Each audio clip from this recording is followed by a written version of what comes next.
तो hello guys, हम लोग आ चुके हैं तिरछी मंदिर।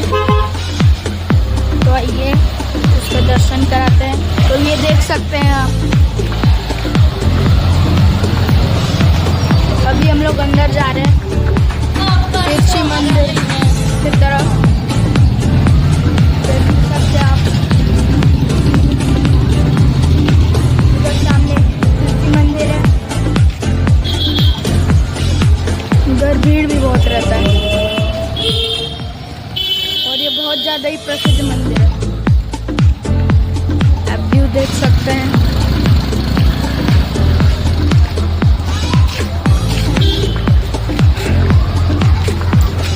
क्या भैया, मम्मी और नानी है,